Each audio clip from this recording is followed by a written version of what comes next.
Buenos días. Gracias por la invitación y por la confianza. Estaba contando de qué año empecé a hacer estas charlas y la dinámica era distinta, era menos gente, pero 2019 supongo. Tuvimos algún año de pandemia que hicimos la charla vía Zoom. Así que bueno, se le fue la mano con el título, pero bueno, vamos a tratar de cumplir o por lo menos darle algunos indicios, algunas bases, algunas cosas que podemos sacar de la base de datos. Quería hablar de colza, que es más divertido, pero bueno, tenemos que hablar de maíz, así que bueno. Para preparar la charla, en la medida que vengo representando a INIA, me ayudó Nicolás Maltese, que es el que está encargado de toda la ecofisiología de manejo de maíz en INIA. Nicolás Baraybar, porque le voy a hablar algo de chicharrita, por lo menos pasar algunos mensajes, que es el que está liderando la red. Bueno, y Maximiliano Berocay, que bueno, en este caso, como parte del staff de ProNutrition, que me da una mano en el ordenamiento de la base de datos y tener que está disponible. No estaba tan prolija la que mandaron o la que mostraron, pero estaba parecida. Así que bueno, si miramos maíz, desde el punto de vista agronómico estamos contentos de que los sistemas son cada vez más intensos y que en verano, que es el problema que tenemos poca diversidad, soja y un poquito de maíz, sorgo está prácticamente extinto. Que aumente el área de maíz nos da una buena noticia para manejar agroecosistemas. Este es el área de DIE hasta el año pasado. Eso tenía algunas ventajas, bueno, y explicamos que eso aumentaba por una cantidad de cosas. Bueno, primero que había negocio atrás de esto, pero después también que había una cantidad de manejo agronómico que se había desarrollado que permitió crecer el área de maíz en zona, por ejemplo, que antes no se podía hacer, o por lo menos teníamos alguna duda. Entonces, bueno, hay una facilidad de colocar en la rotación. Y bueno, y hay un mejor ajuste de manejo y genética, y bueno, desde INIA se han desarrollado una cantidad de estrategias, o se han desarrollado estrategias en conjunto con privados, bueno, cómo manejar distintos materiales, distintos híbridos, poblaciones, fecha de siembra. Hay una cantidad de tecnología que algunos años atrás no teníamos y que hoy están disponibles, y especialmente ha permitido el desarrollo hacia otros ambientes. Bueno, ProNutrition acompañó, o sea, es parte del sistema, cuando miramos cómo fue aumentando el área, desde la misma base, 2017 en adelante.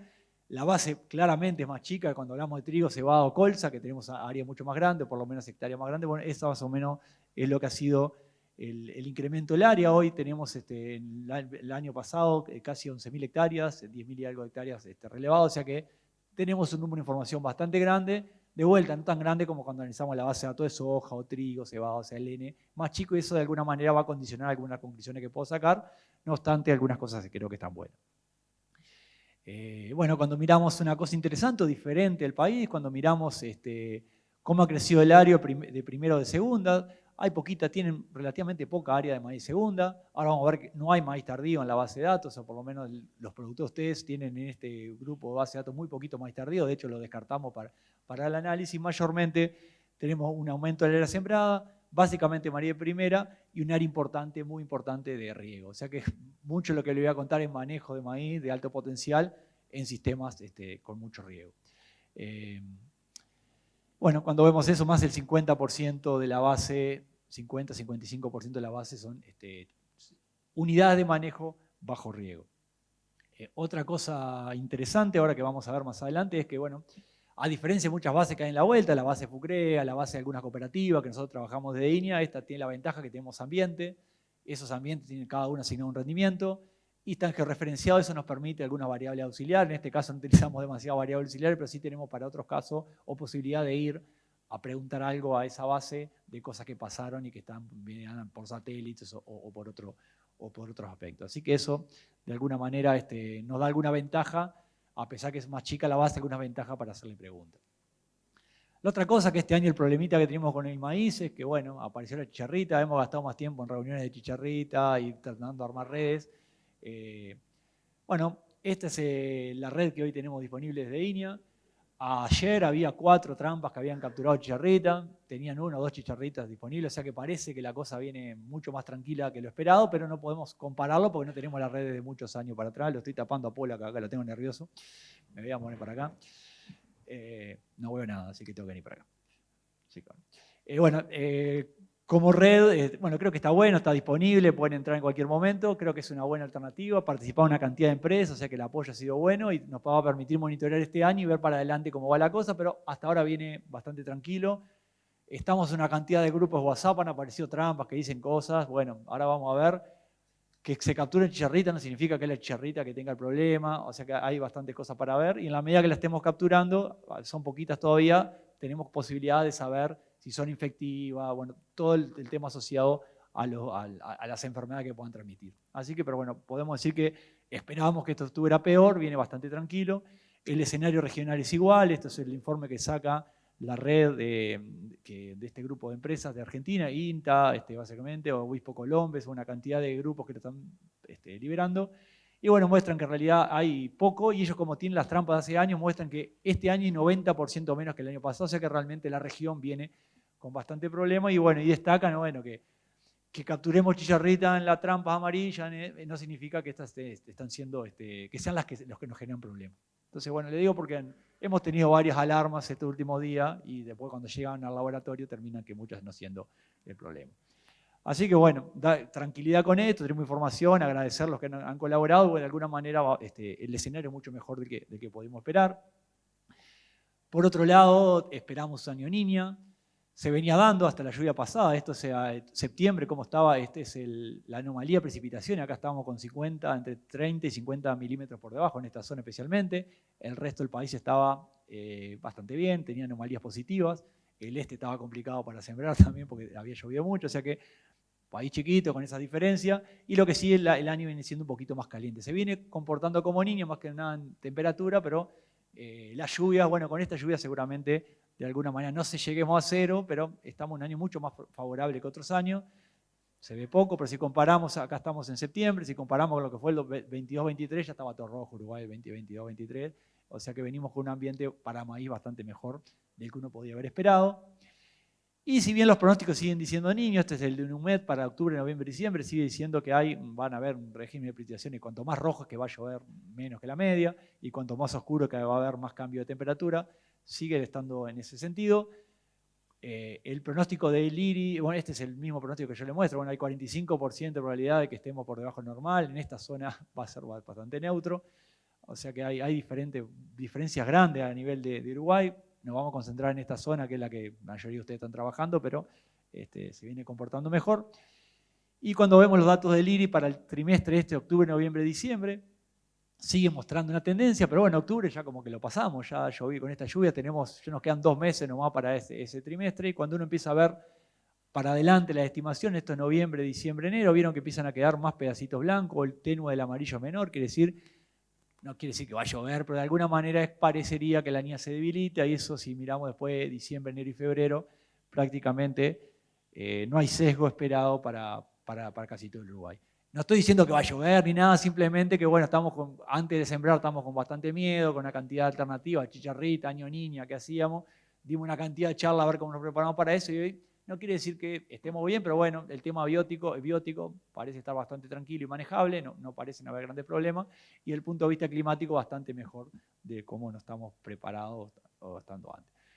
Bueno, Nico Maltés había presentado esto en alguna jornada, bueno, decía, bueno, ¿cómo era el escenario para este año y cómo nos paramos? Bueno, lo peor hubiera sido que la niña estuviera más fuerte, que ahora tuviéramos muchas chicharritas, y bueno, hoy podemos decir que estamos de media tabla para arriba, o sea que un escenario bastante más optimista del que uno puede esperar por estos 2 factores que estamos diciendo. No estoy diciendo que va a llover por la duda, pero simplemente que estamos mejor de como uno podría haber previsto en el corto plazo.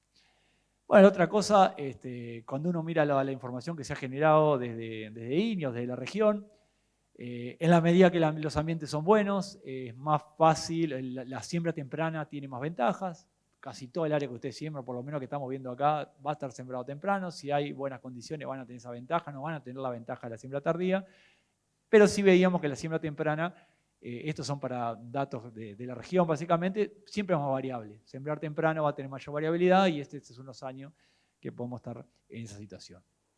Como ya vamos a la base de datos, había puesto PN porque era Pronutrition, pero después me di cuenta que capaz estamos en veda, no se puede decir nada, así que bueno, dejamos base de datos, así que cuando diga BD significa que son datos de Pronutrition. Así que bueno, primera cosa que empezamos a ver la base de datos, es los rendimientos por la fecha de siembra para maíz de primera y maíz de segunda. Un par de chacras, un azulcito de maíz tardío, o sea que eliminamos de la base, no hay maíz tardío, eso es bien diferente, me llamó bastante la atención. nos generó algunos líos en el análisis de la base de datos, porque muchos segundos lo habíamos tomado como tardío, porque me costaba creer que no había maíz tardío, pero claramente no están haciendo maíz tardío. Y bueno, ahí vemos que diferencia de rendimiento, diferencia de variabilidad, estos son todos los datos de todas esas hectáreas del 2016 en adelante. Bueno, no hay en la base maíz tardío, me lo puse bien grande porque habíamos, bueno, en fin, no hay maíz tardío, ahí sí contamos una variabilidad enorme, y como estos son unidades de manejo, ya no es una chacra, tenemos ambiente que por lo menos reportan 15.000 kilos, y una cantidad de ambiente que aportan unidades de manejo de 6, 7, 10, 15 hectáreas, que en torno a 12, 13.000 kilos, bastante frecuente, y eso es algo común que está ocurriendo, y es un cambio muy importante cuando vemos. Si nos paramos 10 años para atrás, esto era muy poco frecuente que ocurriera. 5 años para atrás, menos frecuente. Y ahora es algo que está con el cambio de híbrido y manejo, algo que seguramente está ocurriendo de forma frecuente. Hay un cambio real en el desarrollo del maíz. Tenemos 4.313 ambientes, es lo que le decía. Ya no tengo unidad de manejo. Mi unidad de manejo son 5, 10, 15 hectáreas, que son los ambientes que define ProNutrition. Y de alguna manera me permite un N más grande para hacer algunas estimaciones. Y para maíz de segunda, prácticamente no voy a hacer demasiadas cuentas, son 400 ambientes, cuando llegamos a chacra son mucho menos, o sea que tengo poco juego en maíz de segunda, o sea que no vamos a centrar en maíz de primera y vamos a ver que mucho de ese maíz está regado. Bueno, cuando vemos la distribución de rendimiento, maíz de primera, cuanto más ancha es el tamaño, significa que los rendimientos son más importantes, acá está todo mezclado, o sea, hay una cantidad de rendimiento bueno, pero el maíz de primera, acá está riego y secano, hay una cantidad de rendimiento que tiene rendimientos bajos, o sea que estamos capturando mucho rendimiento, pero seguimos teniendo una cola de rendimiento importante. Esto es 2019 en adelante, o sea, no tomé toda la base, agarré el último periodo y aún así, sequías de por medio, o sea, no solo hay manejo, hay ambiente, me genera una cola de rendimiento, y cuando uno mira la media de rendimiento no son tan diferentes cuando la miro todo así. De vuelta, 4.000 chacras frente a 400, pero de alguna manera nos muestra la problemática de hacer maíz y por qué no es tan fácil crecer, porque pasan cosas que no puedo manejar. Visto de otra manera, lo mismo, el maíz se parece bastante a la figura que yo le mostraba en los datos de investigación. No, se cruzan bastante maíz de primera y maíz de segunda, y el maíz de primera mucho más variable que el maíz de segunda, por más que estamos con algunos outliers acá capturando rendimiento bastante alto.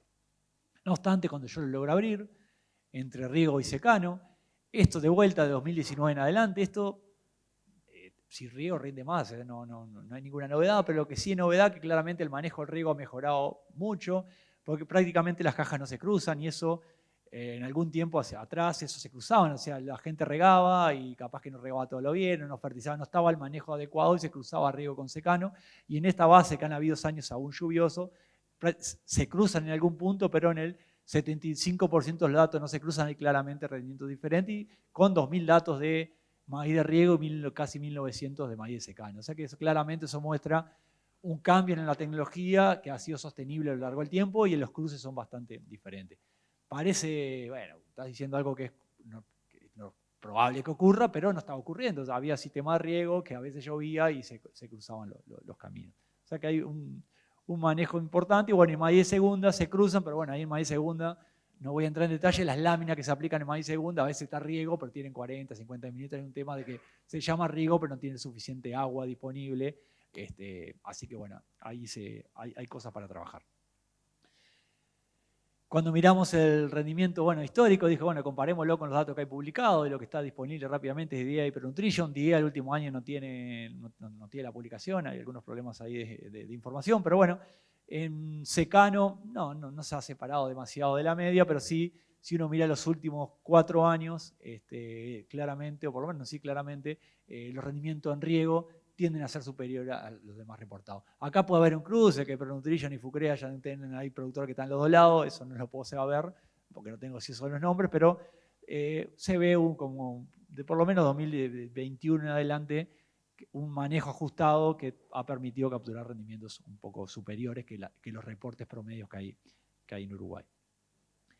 Yo antes hacía arbolitos y ya no hago más, pero en definitiva, ¿qué empieza a pasar con estas bases de datos? Que esos árboles, yo le voy a mostrar un random forest, que es más o menos lo mismo, que calcule una cantidad de árboles, hago determinadas cuentas, que cuando yo me paraba a analizar bases de datos en el 2018, 2019, ustedes eran todos distintos. Entonces uno sembraba acá y fertilizaba, y eran la medida que todos lo asesoran en un mismo grupo de personas, el rango de variación que tengo en las variables es cada vez menor. Entonces, el tipo de herramientas para esta base de datos cada vez es menos útil porque todos fertilizan más o menos lo mismo, todos cambian la población en función de la recomendación que le dan. Entonces, tenemos que empezar a ver cómo utilizamos la base con una mirada diferente. Porque ya no hay una variabilidad enorme, sino que la variabilidad está reducida porque todos ustedes van ajustando manejo, haciendo experimentos, tomando la investigación y manejarlo de determinada manera. Y eso sí un cambio que a mí me costó darme cuenta por qué pasaban estas cosas, pero bueno, este año mirando maíz es clarito. El rango de variación de la variable es diferente, entonces hay que tener cuidado con qué concluimos de la base. Aún así, si miramos estos random forest que me dice qué variables son importantes, pero ninguna separada, todas interaccionan con todas. Si yo tuviera que estimar el rendimiento del año que viene en el maíz y coloco todas estas variables, la zafra no sé cómo va a ir, ¿no? Pero bueno, sé cómo va a ser la zafra que viene, yo puedo estimar con una exactitud bastante alta el rendimiento que voy a tener. ¿Está claro? Entonces, eso es algo que yo puedo utilizar. Me dice que la fecha siempre es muy relevante, pero acá tengo primera y segunda, o sea, es un tema siempre temprano, siempre tardío. La lámina es relevante cuando tengo riego, no estoy diciendo ninguna novedad. Y algunas cosas que me llaman la atención, bueno, el potasio en suelo, que lo vamos a tocar, pero me llamaba bastante la atención nitrógeno y azufre que aparecían tan poco. Solo el 4% de la variabilidad está dado por nitrógeno, cuando en realidad estamos todos discutiendo. Hoy de mañana hace un rato en realidad, mostramos que el nitrógeno era importante, estamos todos queriendo desarrollar modelos de nitrógeno y por qué no aparece como variable relevante. Entonces ahí voy a hacer algunas consideraciones que me parece que no está ocurriendo con el nitrógeno y en parte con el azufre. Y cuando vamos al maíz de secano, de vuelta, si no le hice el ejemplo, la zafra es muy poco importante cuando riego. Eso que yo decía que se separan, han logrado armar sistemas bastante estables. Cuando voy al secano, bueno, es la zafra y después veo qué hago con el resto. Dice cultivar porque tenemos la base para todas las especies en la misma dinámica. Bueno, son híbridos. Bueno, la fecha siempre tiene sentido, pero en general después las variables se parecen. ¿Qué ha pasado hoy? Junto hablaban de los maíces, de nitrógeno, ahora después que habla Adrián, nos va a contar cómo se puede fertilizar mejor. En parte eso está validado, hecho, porque bueno, todos los híbridos nuevos que estamos sembrando de alguna manera tienen capacidad de absorber nitrógeno más tarde, de crecer más tarde y alocar más nitrógeno más tarde y absorber. Eso ha cambiado bastante en la medida que tenemos materiales que nos permiten fertilizar tarde y capturar rendimiento, absorber nitrógeno, que antes eso no pasaba. O sea que ha habido un cambio en agronomía, pero también un cambio importante en la genética que estamos utilizando que permite hacer manejos que antes no era permitido. Entonces, bueno, todos estos híbridos que estamos sembrando, que estaban en la base, combinan tolerancia al estrés con demanda de nitrógeno muy sostenida durante el llenado de verano, entonces no es de loco fertilizar más tarde que como lo estábamos haciendo hace un tiempo atrás, y más cuando queremos sacar 15.000 kilos, 14.000 kilos de forma consistente cuando estoy regando. Entonces, bueno, eso puede cambiar, y porque cuando yo daba clases hace 10 años y bueno, decíamos, no, después de B6 había poca respuesta, y en realidad porque bueno, teníamos materiales diferentes, aportes mayores de suelo, pero básicamente potenciales bien distintos que los que estamos explorando ahora, ya no a nivel de experimento, sino a nivel de unidad de manejo bastante grande. ¿Qué ha pasado con la fertilización nitrogenada? Y si no la mira en promedio, esto es toda la base de datos, si más o menos la media me da 150 kilos, pero hace 2019 hubo un cambio, un salto importante. 2017 nunca entendí por qué fertilizaron menos, pero bueno, algo de la base. Pero básicamente no ha habido cambios importantes en la cantidad de nitrógeno agregado. Son dosis bastante altas, estamos hablando de 150, 60 kilos de nitrógeno agregado en promedio. Eso es el promedio, tiene personas que ahí sí hay variabilidad en el agregado de nitrógeno, están agregando bastante. Cuando lo separo con riego y no riego, en riego de vuelta de 2019 en adelante, en torno a 200 kilos, y el último año un poquito menos, sequía de por medio, pero bueno, 200 kilos, 220 kilos de promedio de nitrógeno agregado, y cuando vamos a secano estamos en 120, 130 kilos. O sea que estamos con niveles altos en términos promedio, mucho más alto de lo que era en el pasado y mucho más alto que otras bases que hay disponibles en Uruguay. Asociado al nitrógeno también hay niveles altos de azufre, en torno a 20, 30 kilos, con variabilidad entre años. Una discusión que tenemos bastante niña con Andrés Berger, si hay respuesta y no respuesta a azufre, y más o menos hemos acordado que estamos agregando azufre en todos los cultivos. Entonces no encontramos cuando se experimento respuesta a azufre, pero agregamos urea azufrada, Solmix, 740. Bueno, el azufre va en el sistema, entonces no digamos que no tenemos respuesta, sino básicamente no perder eso que estamos haciendo porque lo estamos aplicando y estamos agregando cantidad suficiente para no tener que hacer respuesta. Por eso es tan difícil encontrar respuesta cuando uno hace experimento, pero es porque el sistema lo está aplicando. O sea que acá el comentario es no cometamos el error que cometimos algunos años de usar todo super triple, solo urea y olvidarnos de la fuente azufrada, porque hoy no vemos la respuesta porque la estamos agregando sin querer o queriendo de alguna manera, porque compro la fuente que ya tenía azufre, porque hago una estrategia de agregado. Es bastante fácil tener esos niveles. Y bueno, siguiendo con el nitrógeno, a mí me gusta ver la relación entre ingreso y salida de nitrógeno para ver qué tan eficientemente somos fertilizando. Cuando desarrollamos hace años en Fucrea un índice, eso estaba en 1,3 y yo estaba entre 1,3 y 1,5, que yo decía que el 50% de lo que agregaba se podía perder a partir de arriba, por encima de eso, estaba con niveles de pérdida, estaba fertilizando y no estaba pudiendo capturar ese nitrógeno. No sé si se acuerdan, pero el año pasado yo les mostré que en colza estamos 6-1, estamos agregando 6 veces más nitrógeno que el que el cultivo se está llevando, y eso es un problema bastante grande que está teniendo Uruguay, de que fertilizamos la colza y no logramos capturar el rendimiento. Pero cuando vemos el maíz, que estamos capturando rendimiento, bueno, ahí si nos ponemos en 2, vamos a ser un poquito más, menos eficiente, en la medida que agregamos tarde, que estamos aprendiendo. Tenemos una cantidad, esto cada año, son todo el periodo que estaba en la base de datos, tenemos una cantidad de experimentos por cantidad de puntos de unidad de manejo que tienen especialmente rendimientos bajos, y yo fertilicé esperando mucho más y después no ocurrió. Y puede ser porque no llovía o puede ser porque hice algo en el camino que no me di cuenta. No estoy criticando la base, pero sí es algo que ocurre un poquito. Y si lo miramos en riego y secano, y eso no es diferente. Es una cantidad de ambiente que yo esperaba más rendimiento y eso no ocurrió. Entonces agregué 150, 200, 150 kilos de nitrógeno y esa unidad de manejo algo le pasó, biótico o abiótico, o leí mal el cultivo, que de alguna manera no ocurrió. El 2023 está un poquito mejor que el resto, quedó en rosado ahí, por lo menos se ve en rosado ahí. Quedó un poquito, hay menos puntos que están por encima, vieron que había bajado la dosis media de nitrógeno, o sea que de alguna manera algún ajuste están haciendo porque eso empezó a pasar en el camino correcto. Y si miramos de vuelta separado, los colores quedan feísimos, riego y secano, de vuelta. El problema es cuando tengo menos de 5.000 kilos en secano, y el problema es cuando, de vuelta, cuando tengo menos de 6, en torno a 6.000 kilos en riego. Son ahí donde se dan algún inconveniente. O sea, acá hay dos formas de fertilizar menos cuando espero que rinda menos, pero la principal limitante, creemos nosotros, de ver otra data de información es que leemos mal el cultivo, siempre esperamos que rinda más o tenemos alguna esperanza o queremos arreglar algún problema con nitrógeno, y claramente el nitrógeno no es el que está limitando, y entonces en eso tenemos que trabajar por dos motivos. Primero, porque estamos gastando nitrógeno, plata, en algo que no tiene respuesta.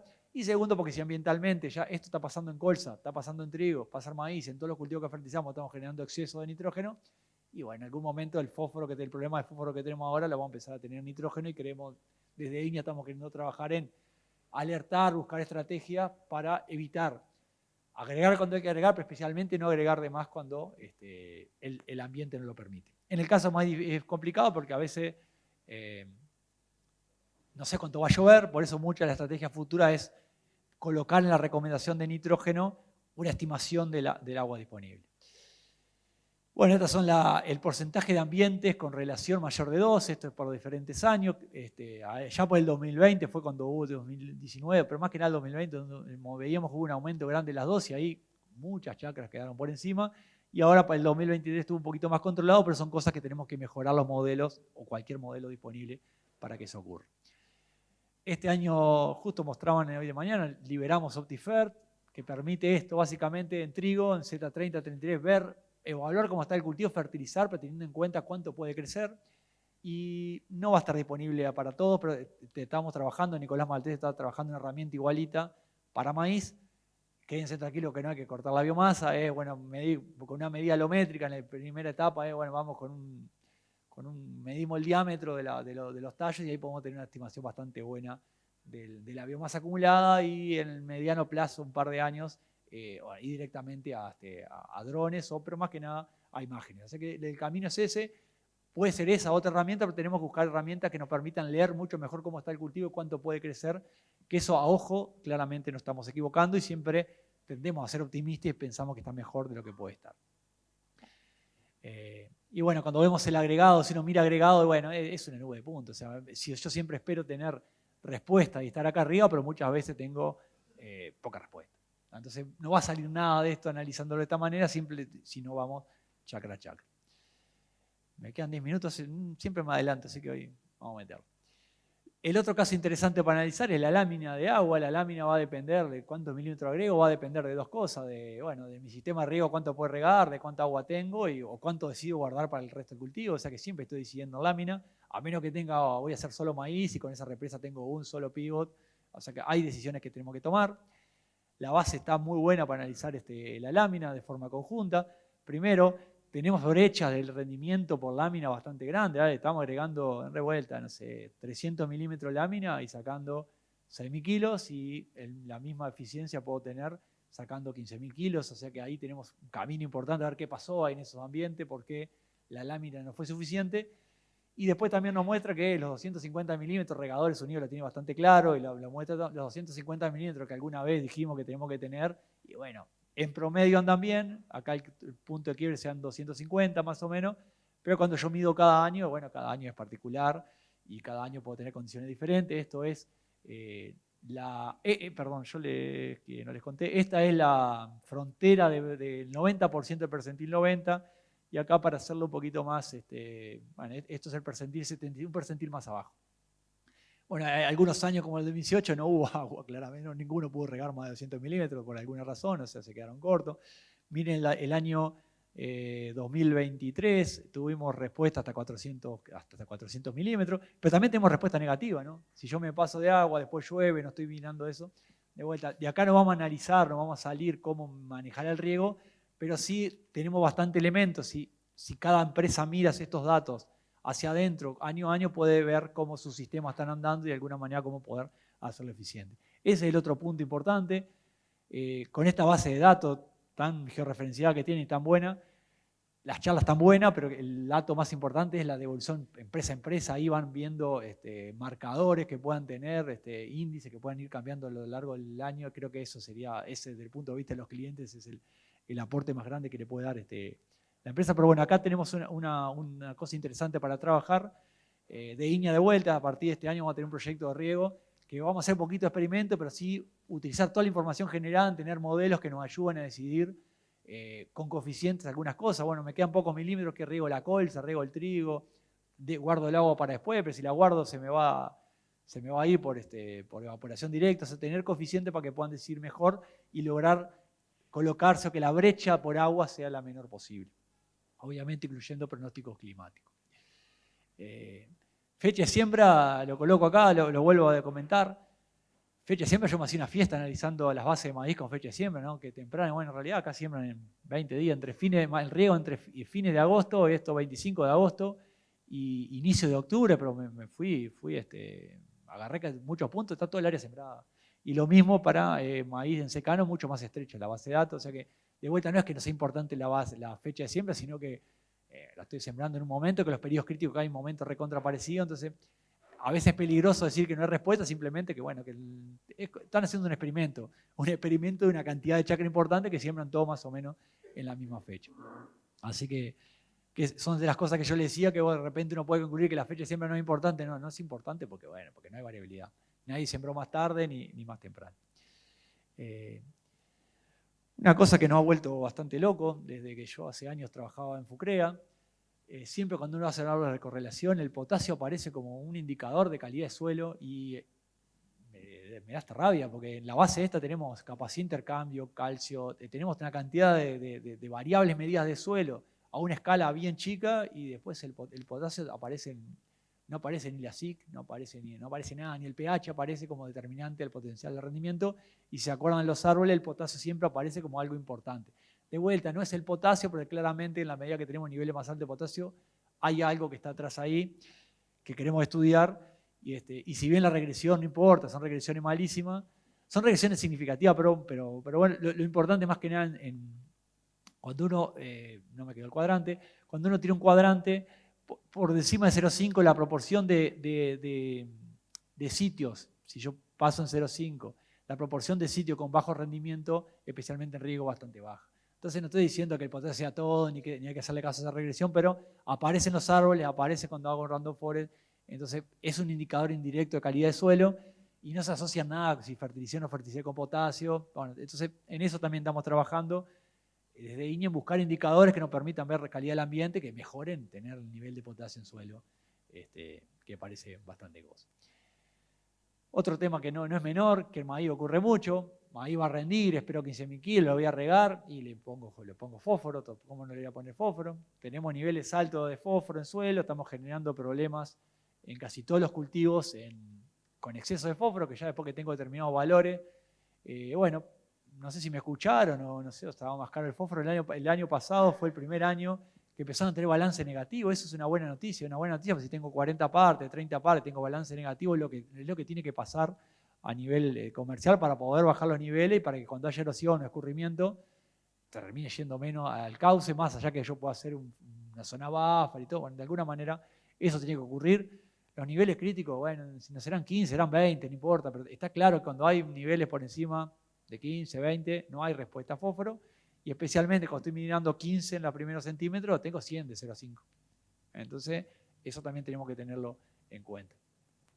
Esto es el fósforo agregado. De vuelta, 2023 hubo un ajuste a la baja y eso provocó un balance negativo de fósforo que si nos parábamos hace 10 años, era horrible tener un balance negativo de fósforo. Hoy casi todo el litoral tiene niveles por encima de los críticos. Es difícil bajar los niveles porque se suben, especialmente los primeros centímetros. Tenemos que recurrir a los balances negativos de fósforo. Ya tenemos eso en el banco del suelo. Hay que gastarlo ahora y no tiene sentido tenerlo ahí porque tenemos pérdida y especialmente problemas graves de calidad de agua. Si va a aumentar el área de riego con niveles altos de fósforo, vamos a empezar a generar problemas. No lo vamos a solucionar mirando la base de datos, pero está bueno recordarlo, o por lo menos yo lo recuerdo en cada jornada, porque bueno, es maíz y tengo que fertilizarlo. Bueno, si tenés niveles altos, bueno, no sé, hay alternativas. Si quiero poner un starter, hay una cantidad de alternativas que yo puedo agregar cantidades pequeñas al inicio. No creo en el efecto starter, pero bueno, si lo queremos hacer, se puede hacer. Y bueno, lo que yo le decía, si miramos la base de datos que tienen reportada, estos son los niveles medios. En 2023 la media es 15 partes por millón de fósforo. O sea, si tengo 15 partes, créanme que si hacemos 0,5, 0,10 tengo más de 100 partes de fósforo. Porque a menos que esté incorporando, pero la mayoría del sistema está fertilizando al voleo o a lo sumo incorpora con la sembradora. O sea que hay en los primeros 10 centímetros tiene bastante alto y es cuando llueve lo que se me va a estar yendo. Y bueno, esto lo demuestra la base. Todos los años de balance positivo nos fueron construyendo estos niveles altos que ahora es momento de usar eso. Y si bien han habido ajustes, si miran la línea rosada, los cambios de colores que hizo fueron divertidos, nunca habría elegido rosado, pero el rosado, cada vez hay menos chacras que tengan niveles de fósforo alto y sigan fertilizando, pero aparecen lugares que se agrega niveles, o por lo menos que reportan niveles de más de 40 partes y aún así tienen agregados de fósforo, aunque sea del punto de vista basal. De vuelta, yo creo que hay que animarse. En este caso no pasa nada porque son 20, 30 kilos, pero en este grupo, por encima de 20, acá hay toda una zona que yo claramente, yo me animaría a no fertilizar, o por lo menos agregar niveles muy bajos, sino mantener 50, 60 unidades de fósforo, que no me lo voy a estar extrayendo con el cultivo, aún sacando 15.000 kilos por hectárea. Así que bueno, para ir terminando, bueno, si se mantiene lo que venían haciendo, ustedes tienen casi todo el maíz sembrado o en vías de, así que eso estará jugado. Y la buena noticia es que tiene una zafra mucho mejor, por lo menos esperamos una zafra mucho mejor de la que pintaba al inicio por lo menos en agosto, septiembre, cuando estábamos definiendo la siembra. Esto parece que tiene que ser así, pero no era así. Esta misma base, primera y segunda, riego o no riego, se cruzaban, hoy no se cruzan más, o por lo menos claramente ha mostrado que han tenido un manejo diferencial, un aprendizaje del manejo del riego. De vuelta, ahora justo van a hablar de una herramienta después de esta charla, pero tenemos que mejorar la lectura del cultivo, especialmente de B6 en adelante, y no fertilizar como por la expectativa que tengo, sino utilizar todas las herramientas. Será el modelo de INEA, será el dron, será la propuesta que ahora nos presente Adrián. Buscar alternativas, creo que ahí tenemos que trabajar para fertilizar en función de la demanda esperada, y eso puede incluir hasta los pronósticos climáticos. Bueno, esto me gustaría tener otro valor, otra cosa, pero el valor de potasio del suelo sigue siendo un indicador indirecto de la calidad del ambiente. En el litoral es así, hace 10 años que es así, y no hemos encontrado, a menos que yo vaya a medir cosas especiales, cuando yo miro base de datos, termina siendo como un indicador de calidad. Tengo 0,15 partes, bueno, el ambiente ese yo lo puedo fertilizar potencialmente después en el mediano plazo va a tener menos rendimiento, y eso lo muestra la base de datos y lo viene mostrando hace años, y no me he encontrado, a pesar que tenemos una base re completa de las otras variables, una variable mejor o un conjunto de variables que sean más eficientes para esto, lo cual es un poco, no sé, bueno, demotivante, pero bueno, seguimos trabajando. Y bueno, de vuelta, yo sé que están sacando 15.000 kilos, están con mucho rendimiento, mucho potencial. Si hay niveles altos en suelo, no hay respuesta, especialmente en fósforo. Los temas ambientales son cada vez más importantes, no van a llegar, o sea que ustedes que son los de punta, los productores de punta, son los que van a tener que marcar el camino de, bueno, de si hay en el suelo no fertilizar y utilizar los balances, herramientas que todos tenemos disponibles para que eso ocurra. Bueno, gracias por el apoyo y bueno, quedo para las dudas que puedan tener.